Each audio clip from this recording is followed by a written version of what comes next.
ప్రభునందు ప్రియులారా, ప్రభు నామమున మీకు వందనములు. ఈరోజు దేవుని యొక్క వాక్య ధ్యానము ఎఫెసీలకు రాసిన పత్రిక 1వ అధ్యాయం 17 నుంచి 19 వచనాలు. మరియు మీ మనోనేత్రములు వెలిగింపబడినందున ఆయన మిమ్మును పిలిచిన పిలుపు వలనైన నిరీక్షణ ఎట్టిదో, పరిశుద్ధులలో ఆయన స్వాస్థ్యం యొక్క మహిమేశ్వర్యం ఎట్టిదో, ఆయన క్రీస్తునందు వినియోగపరిచిన బలాతిశయమును బట్టి విశ్వసించు మనయందు ఆయన చూపుచున్న తన శక్తి యొక్క అపరిమితమైన మహత్యం ఎట్టిదో మీరు తెలుసుకున్న వలనని మన ప్రభు అయిన యేసు క్రీస్తు యొక్క దేవుడనైన మహిమ స్వరూపియగు తండ్రి తన్ను తెలుసుకొనుట యందు మీకు జ్ఞానమును ప్రత్యక్షతను గల మనస్సు అనుగ్రహించున్నట్లు నేను నా ప్రార్థనలందు మిమ్మును గూర్చి విజ్ఞాపన చేసి ఉన్నాను. దేవుడి మాటలు దీవించి ఆశీర్వదించునుగాక. గమనించండి ప్రియులారా, పౌలు యొక్క ప్రార్థన అంశములుగా మనము గమనించవచ్చు. మొదటగా మీ మనోనేత్రము వెలిగింపబడి అని సెలవిస్తూ ఉన్నాడు. మనోనేత్రాలు వెలిగించడము అనేది పరిశుద్ధాత్ముని ద్వారానే కలుగుతుంది.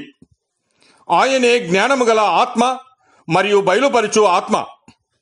తన స్వాభావిక మనసుతో మానవుడు దేవుని విషయాలు అర్థము చేసుకోలేడు. తన మనసు వెలిగింపబడడానికి అతనికి పరిశుద్ధాత్మ అవసరమై ఉన్నది. దేవుని స్వరూపి అయిన క్రీస్తు ఆయన మహిమను కనబర్చు సువార్త ప్రకాశము వారికి ప్రకాశింపకుండా నిమిత్తము ఈ యుగ సంబంధమైన దేవత అవిశ్వాసులైన వారి మనోనేత్రములకు గురుడిదనము కలగజేసి ఉన్నాడు.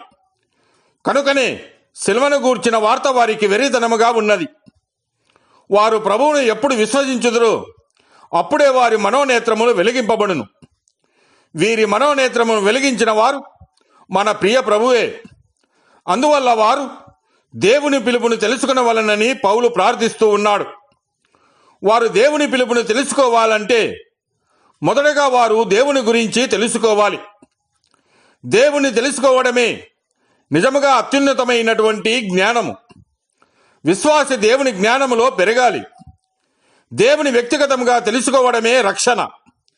మనము దేవుని పోలికలో సృష్టింపబడ్డాము గనక దేవునిని మనం ఎంత ఎక్కువగా తెలుసుకుంటే మనలను మనము అంతగా తెలుసుకుంటాం. దేవుణ్ణి మనము తెలుసుకునే కొద్దీ మన ఆధ్యాత్మిక జీవితాలు సంతృప్తికరంగా ఉంటాయి. దేవుని పిలుపుని మీరు తెలుసుకోవాలని సెలవిస్తూ ఉన్నాడు. దేవుడు మనల్ని పిలుచుటలో ఒక ఉద్దేశము కలిగి ఆయన పిలిచాడు. ఆ ఉద్దేశములు ఏమిటి అంటే, 1, ఈ నిరీక్షణ మనది కాదు, దేవునిదే. ఈ పిలుపులో ప్రభువుని ఎరిగిన వారందరూ ఇమిడి ఉన్నారు. క్రీస్తునందు జగదుత్పత్తి ముందే ఏమి చేయుచున్నాడో దాని కొరకైన పిలుపు, ఈ పిలుపునందు ఒక నిరీక్షణయే కలదు. ఇది ఒట్టి కోరిక కాదు, గట్టి నిరీక్షణ. అనగా పరిశుద్ధులుగా ఉండుటకే దేవుడు పిలిచాడు. మన సమస్త అవయములు పరిశుద్ధముగా కాపాడుకునవలసిన వారమై ఉన్నాం.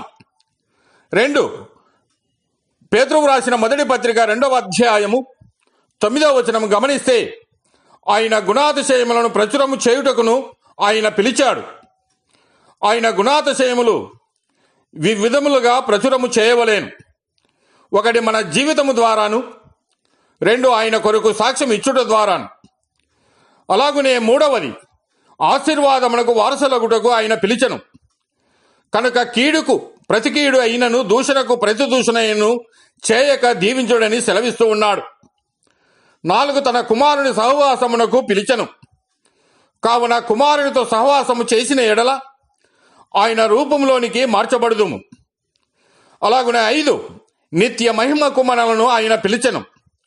కనుక కొంచెము కాలము మనము శ్రమపడిన తరువాత మనల్ని స్థిరపరిచి బలపరచును. మిమ్మును పిలిచిన వాడు నమ్మకమైన వాడు కనుక అలాగూ చేయును. కనుక ప్రియులారా, ప్రభు పిల్లలమైనటువంటి మనము ఆయన యొక్క పిలుపును ఏర్పాటును నిశ్చయం చేసుకొని మనకు ఇవ్వబడిన బాధ్యతలను నమ్మకముగా ముందుకు సాగుదాం. దేవుడు మిమ్మల్ని దీవించి ఆశీర్వదించునుగాక.